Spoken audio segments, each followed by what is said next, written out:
great outdoors. We're here today in Thetford Forest.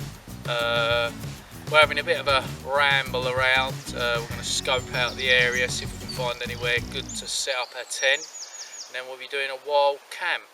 The first area in which we walk through, there's far too many down trees. It's just not level at all. It's just not really possible for someone with a two-man tent to set up. Possibly a bivvy bag or something like that, you might be alright, but so we're going to have to just check out the area a bit more and see what we find.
Hello and welcome back.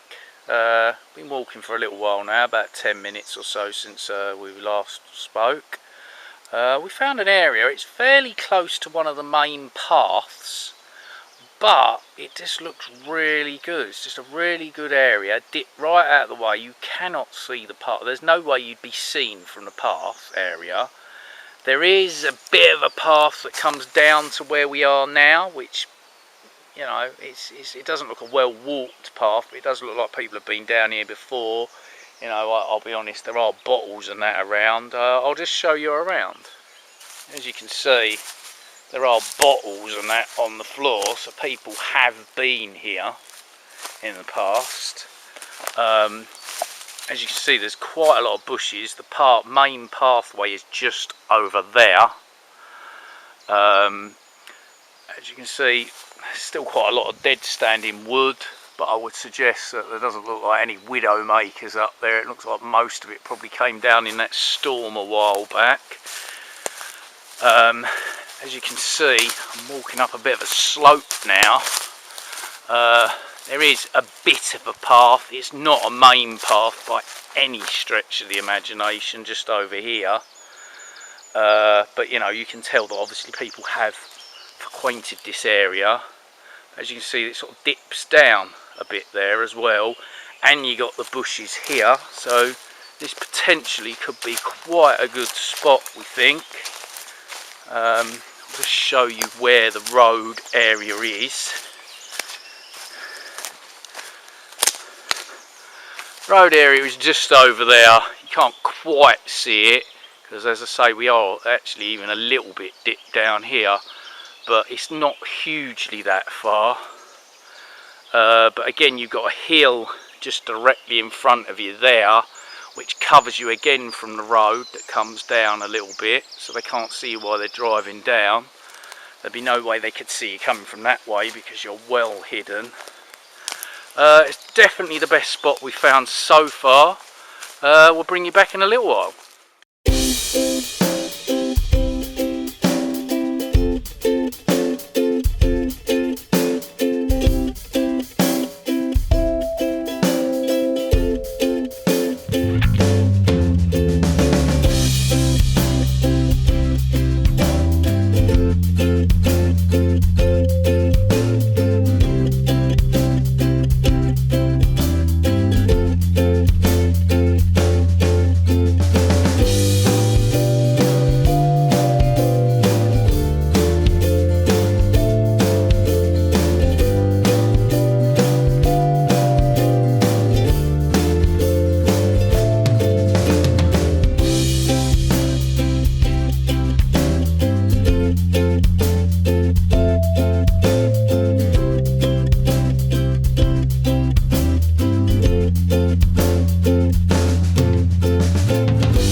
Further into the forest.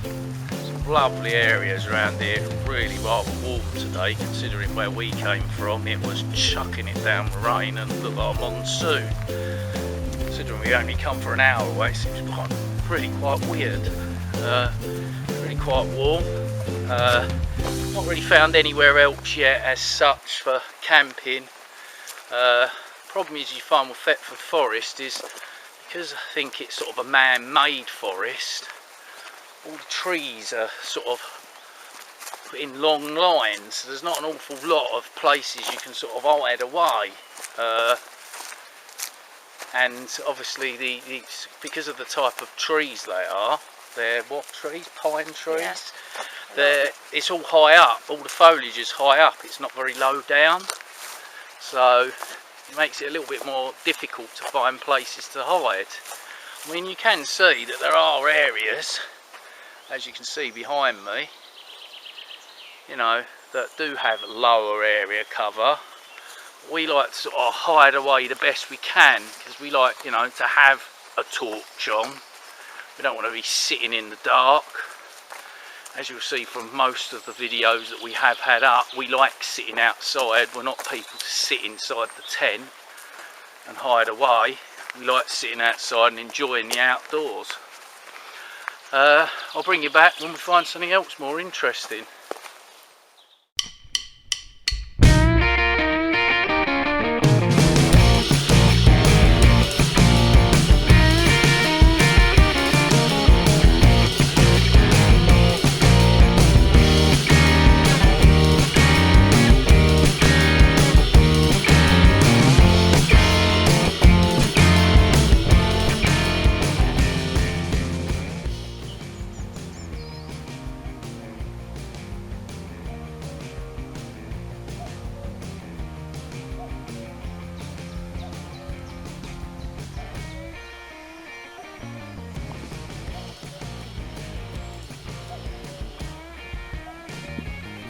Hello and welcome back.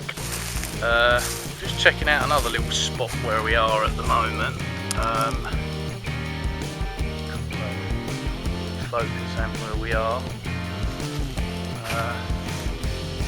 Kelly's just going over to the main path to see how visible you are from the main path. We're not miles off the main path. There is a bit of a problem when you're in Thetford Forest. There's not really. There are lots of paths everywhere and it's trying to work out what's mine.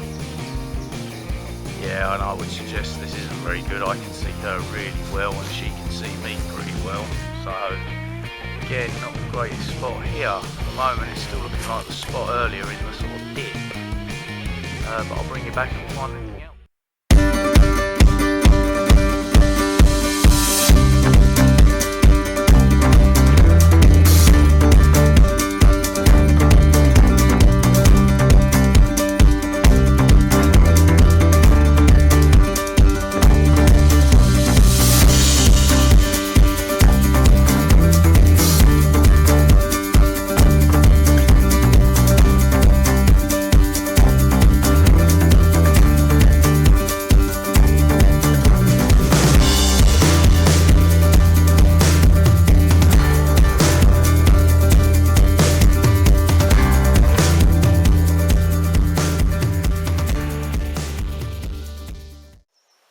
Hi and welcome back.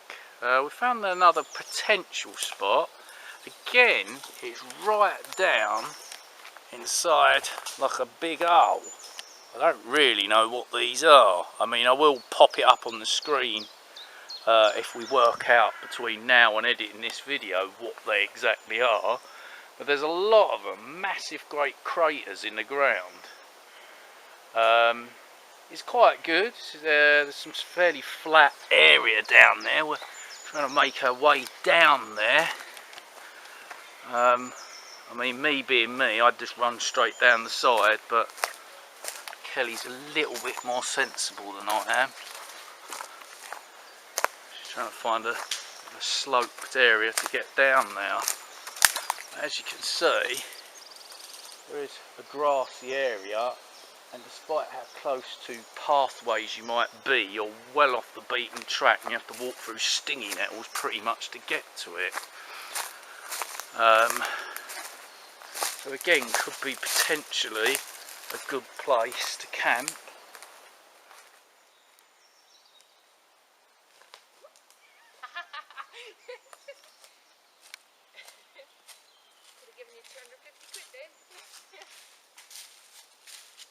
As you can see, Kelly had found a reasonable way down, and as I said, I'll just roll down the bank.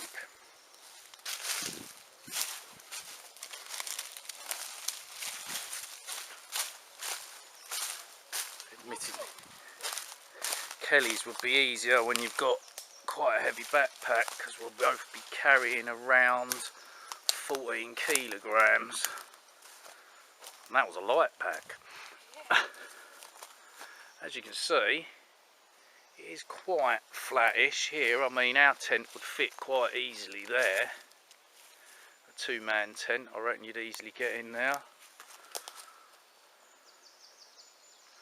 And because you're dipped right down, no one's going to be able to see you. The path is right over there, up a little bit and through some stinging nettles. You've also got another cratered area down here. Again, not the nicest of ground really, but quite flat by the looks of it.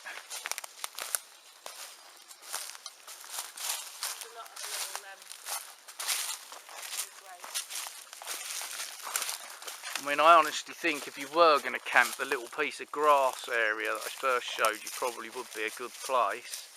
So I think you could fit your tent there. And as I say, you are dipped away from people. I mean, personally, I wouldn't recommend camping in here, maybe if it was very wet and raining.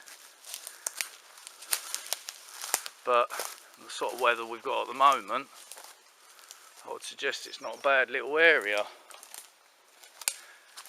Anyway, I'll bring you back in a bit.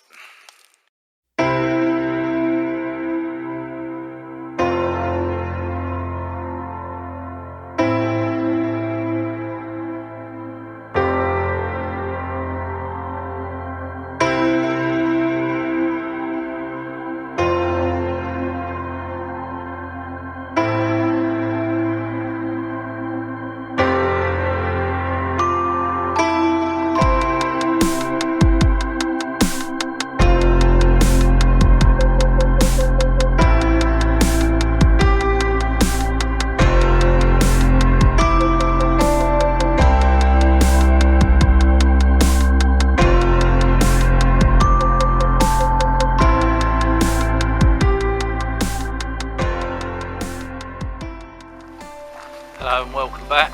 We've now just gone back to the car and we've collected our bags and we're heading to our camp spot. The bag feels quite heavy, I'll be honest with you,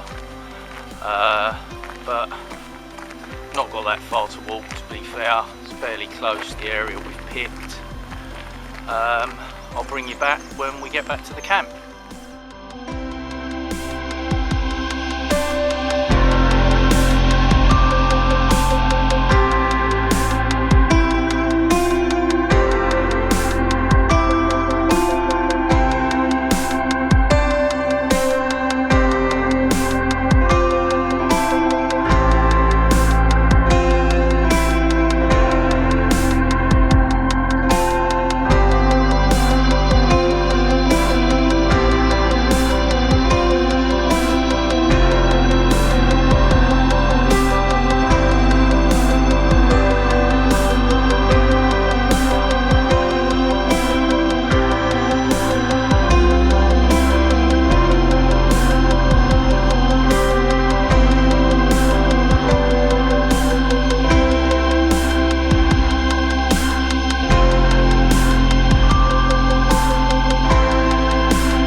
Well, donut that I am, as usual. I've almost had to walk just right the way back to the road where we come into the woods, because at some point or other, being that I brought Andrew's walking poles instead of my own because they work with the tent better, and I managed to lose the clip that holds them together that was in the same pocket as my phone, and it's come out literally just as we got into the woods area, and I've just walked all the way back to find it, but I found it. Bonus. I was a bit doubtful, but I found it. So now I'm on my way back to Andrew again. Lovely. Hi there and welcome back. We're here now at camp, where we're going to lay our heads. It would have been the first place we'd shown you. To be fair, we only really found another two after this, one of which we didn't really voice the fact it was somewhere we were going to stay, but we did video it. That area was nice and we think we possibly might come back there during the summer, but the grass was quite long and it was very wet, so we didn't really want to camp there and get all the bottom of the tent wet right from the get-go. So we decided to come back to the first spot. I think it's quite a nice little area, it's quite quiet. You can't see us, as we said, from the path, so it's all pretty good. Just made ourselves coffee, so we're just going to chill out for a bit, and then in a couple of minutes we'll probably start to try and make our food, which we've got. We've made our own boil in the bag meals. Kelly made some spaghetti bolognese up, and we froze a load of about 8 of them, I believe, into some of these foil bags sealed up. So we got one of them each tonight to try out, so I'm interested to see how they go. As you would have seen in the video walking down here, I have a new bag. I'll talk a bit more about that later. I mean, I can't really review it because I've literally only just got it and this is the first time I've used it, but I'll show you around it. It's a bit of a lighter weight, smaller bag, so we'll talk about that later. I'll bring you back in a bit when we start cooking our food. Here Kelly is boiling up our boil in the bag homemade meals. She's having to hold the handle because it seems to be a bit unsteady. I think it might possibly be because of the it's a bit wonky, the area we're on. It's not completely flat. It's going to be a bit of trial and error with these because we've not done this before. We're going for 12 minutes because we think they're just slightly colder than the other ones, plus there is quite a lot more food, so we might have to go for 15 thinking about it, because of the amount of food is in it in comparison to a Wayfarer. But fingers crossed it comes out all right. We'll bring you back when for the taste test. Hello there and welcome back. I thought I'd just give a little talk about my new bag that I bought. It's a lightweight bag. It's specifically quite a lot smaller than the other bag I've got. The other bag I've got's a Van Gogh Sherpa 80 litre, I think. It's quite big, quite heavy duty. It's got similar sort of clips onto the new one. The new one is a Van Gogh Ozone 40, so it's only a 40 litre bag, but it's made of a lighter weight material, as you can see.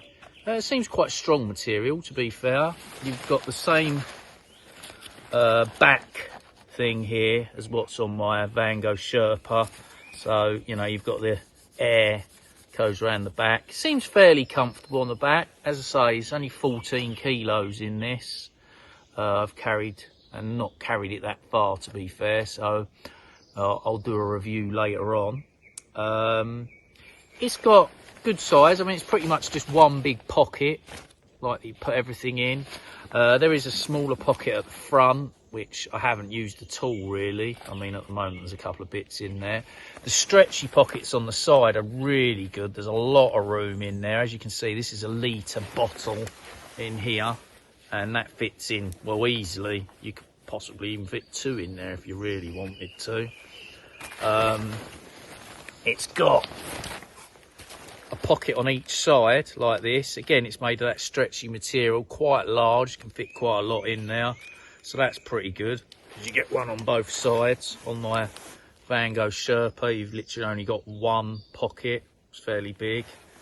Just another quick thing I'll show you. This is something else I bought, a water bottle holder, which basically just hooks onto the strap, so you can easily get to your water bottle there.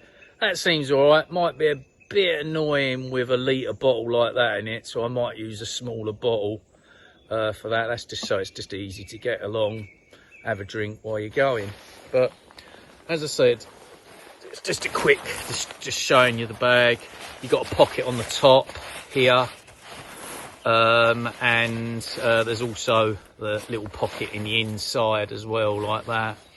Yeah, it seems a pretty good bag. I'm quite happy with it. Unsure about the colour. Kelly's already pointed out the fact that I'll probably get annoyed as soon as it gets dirty, because it will show up the dirt very easily, but hopefully it won't get too dirty. But as I say, I will review it in full once I've used it a little bit more. I'm hoping to use this on our Wales trip coming up at the end of this month, beginning of next month, so watch out maybe for a review of it then. All right, well, I'll bring you back in a little bit when we're going to put up our tent. Hi and welcome back. Well, that was a palaver. Trying to get our tent up. We've only really used it once proper. And to be fair, it seemed a lot easier to get up then. I mean, we didn't have it properly set up. You know, it wasn't perfect, but boy, did it take us a while to get it anywhere near perfect this time.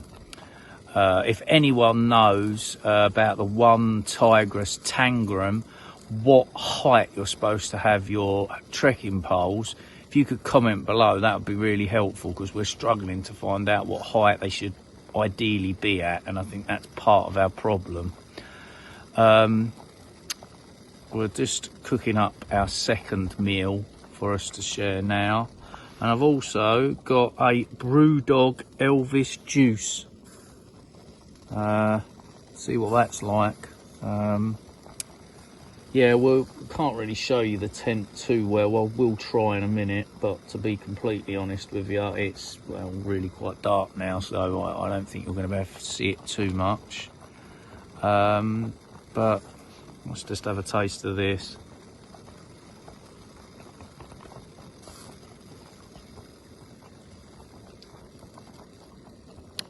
Well, basically tastes like flat beer. It's alright, but personally I wouldn't recommend it. It's not my sort of thing. But anyway, right, I'll bring you back in a little bit and I'll sort of try and show you around camp, even though it's quite dark. Hello and welcome back. Thought I'd just try and show you around camp a bit. At the moment, Kelly's trying to boil up the last of our meals. Also thought I'd show you this. I've got a new chair, seeing as though my old one got broke. It's a one Tigris little camping chair. The only slight difference I find with this is at the bottom here, there's 2 bars that go across rather than 1, which makes it a bit stronger. The feet, I think, on the old chair were slightly better because they were a bit wider. These are quite small, but it seems pretty comfortable. The back end of it is a bit higher and it's a bit wider than the old one, so I would say it's probably slightly more comfortable. I mean, if you have a look at this, is identical to the one I had before. As you can see, it's very, very slightly smaller. And as you can see at the bottom, there's literally 1 bar rather than 2. Admittedly, the centre bar on this one is thicker than the 2 on that. I think the feet are better on this one because they're a bit more spread out than the ones on that. But, you know, overall, I don't think it's a bad little chair. I think the pockets are slightly better on this one as well, to be fair. They're like netted pockets on that, whereas these are actually just pockets on the side here. But yeah, it's a pretty comfortable chair. It looks alright. This is the one Tigris Tangram trekking pole tent. As I said, it was a pain in the arse to get up, and it's still not perfect now. I remember when we watched the reviews, a few people said the same thing. It's quite hard to get up perfect, but when it is up perfect, it's a really good tent. I mean, there's a lot of room in it, I'll be honest with you. I'll show you inside. But yeah, there is a lot of room in the tent for a 2-man. It is a proper 2-man tent. Let's bring you inside. You've got the things here, the vegetables, quite large to be fair, and you've got one on each side.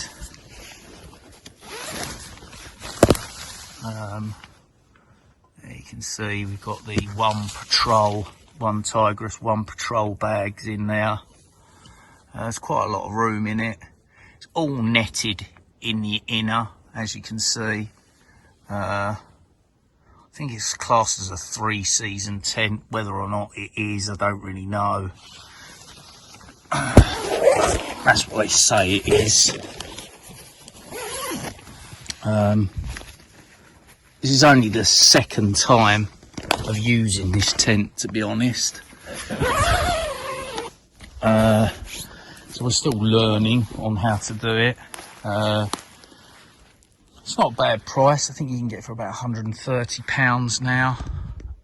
So it's not too bad a price for a tent. It's 980 grams, I think. So it's just under a kilo, if I remember rightly. Maybe slightly heavier than that. But yeah, it's a pretty good tent. Quite like this one Tigris stuff. It's quite good stuff. Anyway, I'll bring you back in a little while, probably just before we go to bed. All right, see you soon.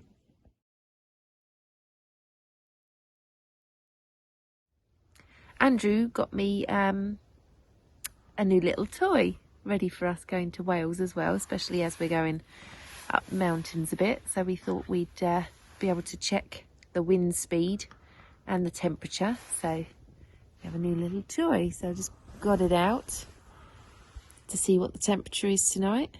It's quite a balmy 11 degrees. Not far off 12. Not far off 12, yeah. And not a breath of wind, I have to say. 0 is the reading in miles per hour. But does different You can change it to knots and things like that. But we like miles per hour and degrees Celsius. That's what we understand. It's Amgaze.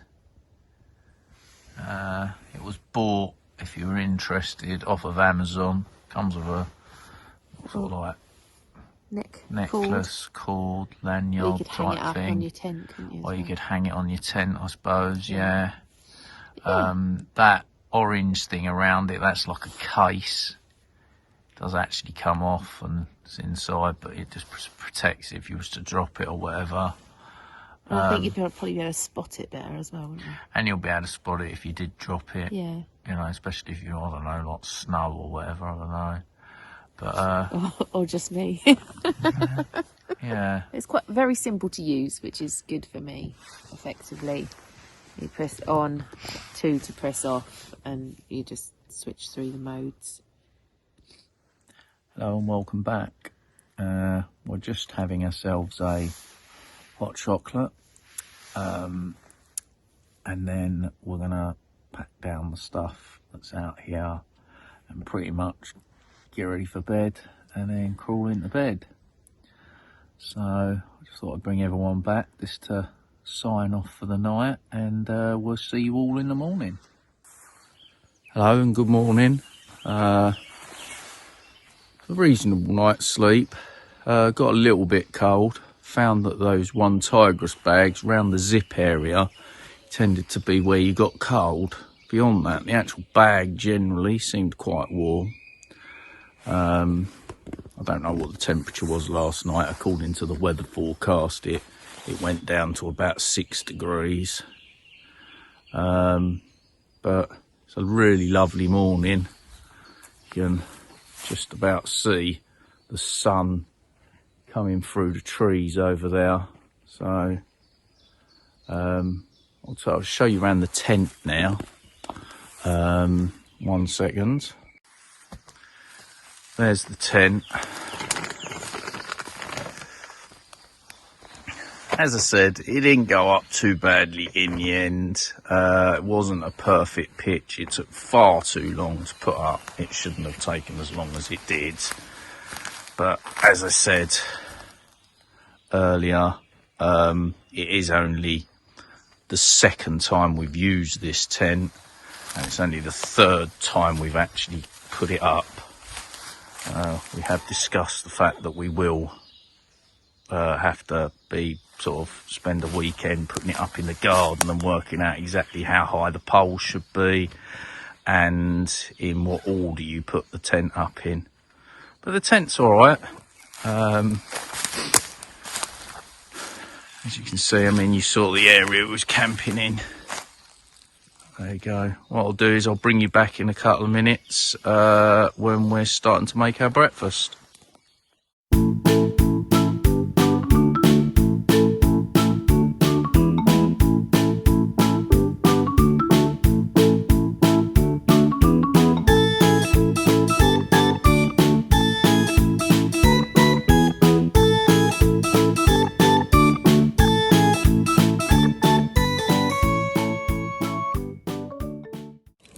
Hello and welcome back.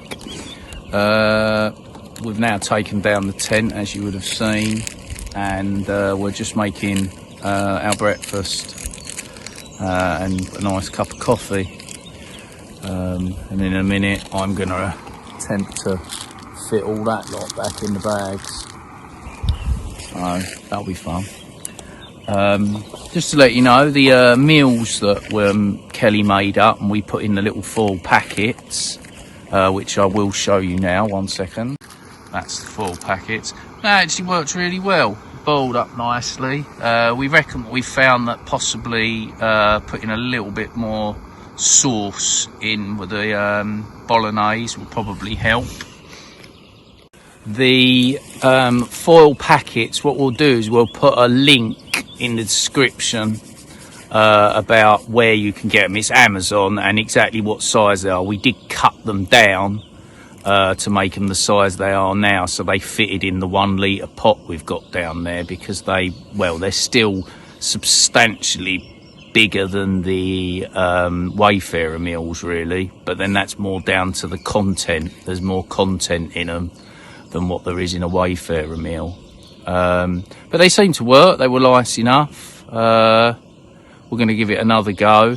The idea is, from where I'm understanding, is you make them up and you freeze them, and then on the day you go out, you take them out, you put them in your bag, and then they defrost over the whole day. And then by the time you come to the evening, they're ready to be boiled in the bag. But they did seem to work quite well, and it works out, the bags worked out about 40p each. You got like 100 bags, and it worked out they were 40p each. So that was pretty good. And then, you know, whatever it costs you to make whatever meal you want. We did bolognese. As I said, worked out well. One thing I was quite surprised of is the pasta was really nice still, even though it had been frozen after being cooked, because I was a bit concerned it had tasted a bit rubbery or whatever, but no, it was perfectly fine. I'll bring you oil on it after it was boiled. After it was boiled, the pasta, I've just been informed that she put some oil on it, olive oil. So anyway, all right, I'll bring you back in a little while once we've got our breakfast ready. Hi, and welcome back. Just got them breakfast. Got one of those Monty something tinned breakfasts. Full Monty breakfasts in a little black tins you get in like Morrison's and Tesco's.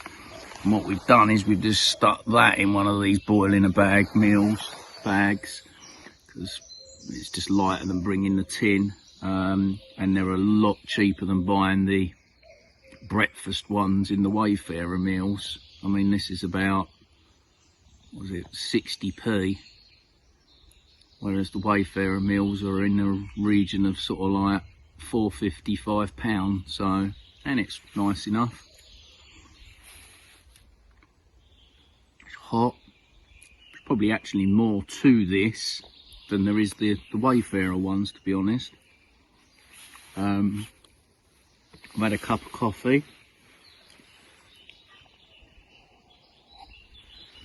which is nice. Can highly recommend the NY Coffee Salted Caramel.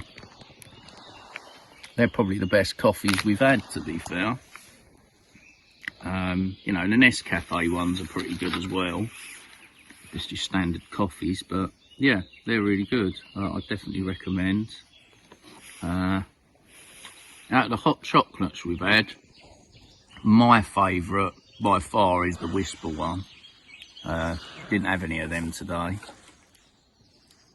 Kelly had a little pot of oats, golden syrup flavoured oh so easy oats, which was from Lidl, Crownfields. And if you pass that over, that. She doesn't recommend them. She said they taste like wallpaper paste. So she reckoned they were about 40p or something, but there's a reason they're 40p. I would suggest if you're going to buy something like this, buy a branded name, maybe from Tesco's or Asda's or something. But again, they're quite lightweight. You just add hot water. So yeah, pretty good. One thing to point out about the stove that we spoke about on our really long hike to Manningtree, from Manningtree to Harwich, this stove, the Soto Amica or Misa or something like that, when you get down to the bottom of the gas canister, the performance of the stove drastically goes down. It works and it will burn, but it won't burn as ferociously and as hot. And there's quite a bit left in this. I mean, there's not loads, but there feels a reasonable amount, and even with that amount, it struggled. So possibly having one with the regulator built in, which I think is the Soto Windmaster 2 has that. It might be sort of, I think it's about 15-20 quid more expensive than that stove, but it might be worth the extra money if you want to be using your gas canister right to the bottom.